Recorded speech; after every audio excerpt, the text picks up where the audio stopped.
Bubble, try not to stop teaching to discipline. Once you've stopped teaching, you've lost part of the battle. You've given them the opportunity to then take over your classroom. And when you get to junior high and high school kids, it is at times a battle. And it is a power struggle. And you want to make sure you maintain the power. The power is in our hands. We are the adults. Right? And in a positive way. Support and collaboration, that's when I was talking about the administration, must provide a curriculum and materials that is realistic. If it's too much, not enough time, too difficult, too above grade level, these are all discussions to have in the summer. After a teacher has taught a year, I think you need to get feedback and hear from the staff and from the students and the parents what was correct curriculum, what was over the top, what was too easy, how do we differentiate with students. Honestly, you have about 10 to 15 students in the classroom, you are in an ideal situation. I was at IFS teaching this workshop about 2 months ago, and they have like 30 or 35 students in a classroom with one teacher and sometimes an aide. My classroom at school, between 20 and 30 students every single year, and I teach in one of the best districts in the country. So, you know, hands down, 13 is a classroom size that with the right support and the right curriculum, you should have a very effective program, inshallah. Opportunity development, I put down my phone number there. I wrote down my email as well. Please feel free to contact me. I have other teachers that I work with, mostly in the western suburbs. That's our team. Naseem Ghost teaches, you know Naseem, Uncle, teaches third grade.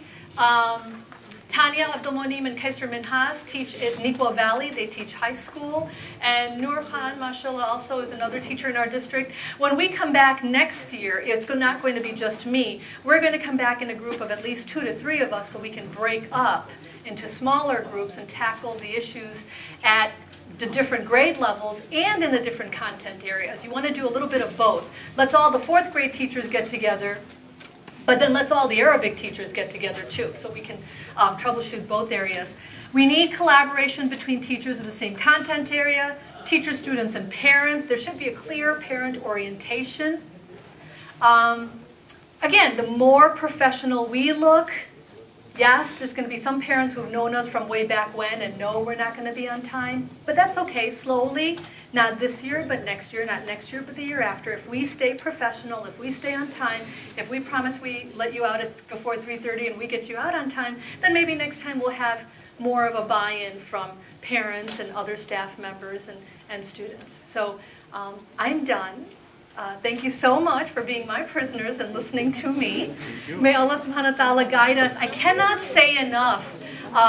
The most rewarding, the most frustrating, the most challenging job is teaching. But it is the one that Allah subhanahu wa ta'ala has said He will bless.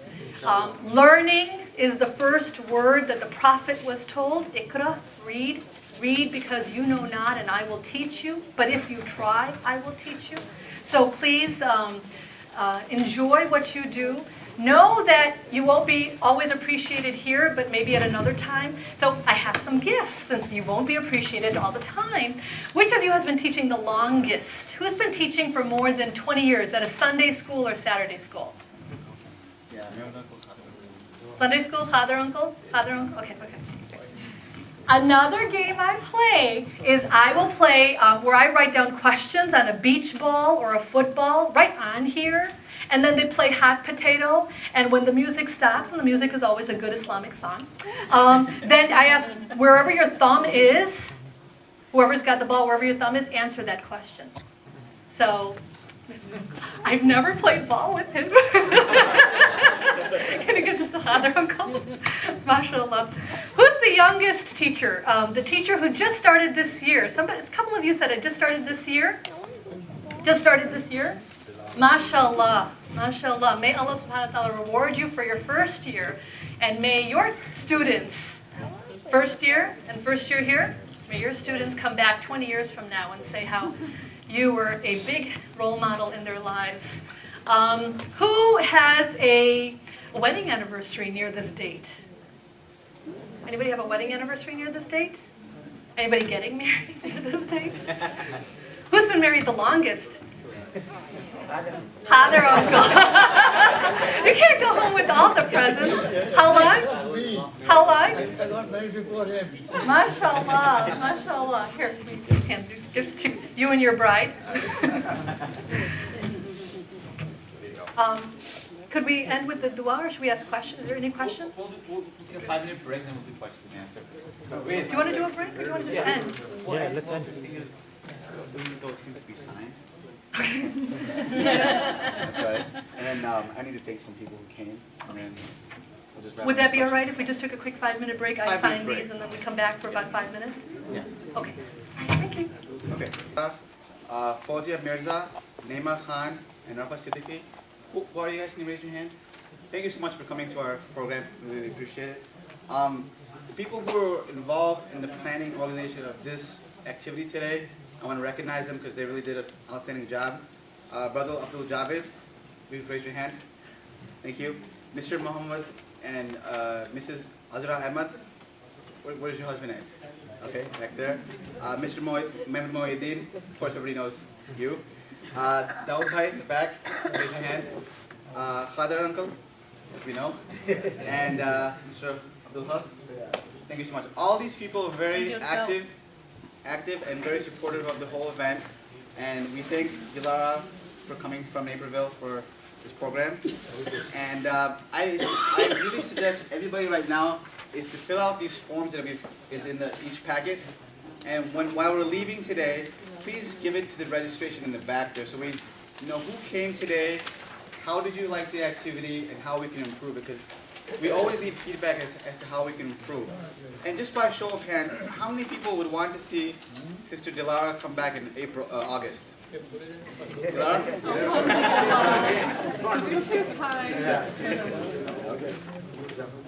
Curriculum activities, you have ideas, input. You know, your classroom size, I mean, the dimensions are smaller, so 13 is really what you can fit in there.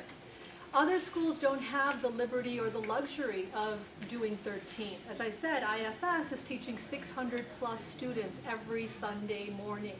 And so they really don't have the luxury to put 13 students in a classroom.